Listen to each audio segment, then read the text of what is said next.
Welcome to the deep dive. Today we're jumping into something pretty fascinating, actually.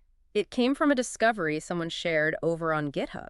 Right, and they described it as finding a, quote, nostalgic echo. Exactly. And that echo, well, it leads us straight to today's topic, tracker music. Ah, cracker music, yeah, takes you back. So maybe let's start with the basics. What is it? From the source material, it sounds like this genre, it really popped up in the late 80s into the 90s, Hmm. but the way it was made was different. Not like, typical studio recordings or even standard MIDI setups back then. No, not at all. It was all done using this specific type of software called music trackers. Okay, music trackers. And these were tied into particular communities, right? Very much so. Yeah. Especially the demoscene, those folks pushing early computers to their absolute limit. That's doing amazing visual stuff. Exactly. And also, not surprisingly, the early video game scene. Lots of game soundtracks were tracker music. Okay, so that connection to the hardware, the computers themselves, Hmm.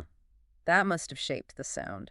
Oh, absolutely. It gave tracker music this really distinctive quality. Hmm. The source calls it digital or video game sound. Yeah, it wasn't trying to imitate like a real orchestra or a band perfectly. It sort of leaned into its own synthetic nature. It absolutely did. Yeah. And those limitations, the constraints of the hardware, they weren't just obstacles. They actually became creative fuel. How so? Well, you often had very few audio channels to work with, maybe just 4 or 8. So composers had to be incredibly smart about layering sounds, using tricks to make it sound richer than it technically was. Okay. And memory was tight, so they couldn't use long audio recordings. Instead, they relied on very short, looping digital recordings called samples. Samples, right. So not like MIDI, which is just instructions for a synth. These were actual tiny snippets of sound being triggered. Precisely. That's the core of it, sequencing these little samples. Now, here's something I found really interesting from the visual aspect. Playing tracker music wasn't just about listening. No, the players were something else. You often had these bouncing graphic equalizers, sure, but the main thing... Was the scrolling data, right? Columns flying up the screen. Exactly. Multiple tracks shown vertically. You'd see the notes, the instrument numbers, effect commands, all scrolling in sync with the music. It was like watching the code, the raw structure of the song, execute in real time. Like a sort of digital sheet music in motion. Mesmerizing, actually. Totally. Yeah. It turned listening into this combined audio-visual experience, watching the computer perform the piece. So, okay, our goal here for this deep dive is really to get into what this retro sound is all about. Why did it hit so hard back then in those digital scenes? And why does just finding the tools to play it again trigger that nostalgic echo the source mentioned? What makes it worth revisiting? Well, I think it really makes you consider how technology and art influence each other.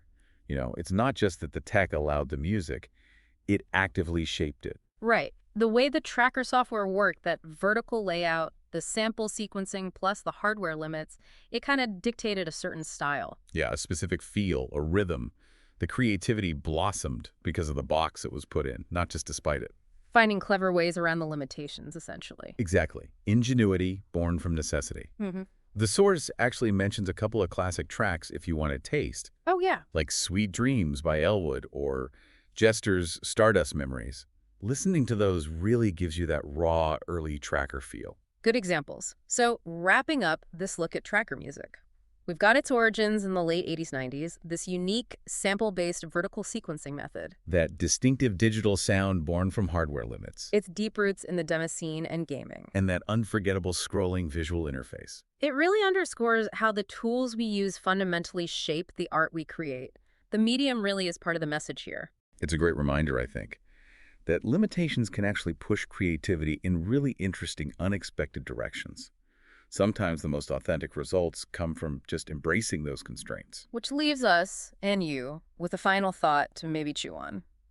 Tracker music came directly out of the tech limits of its time.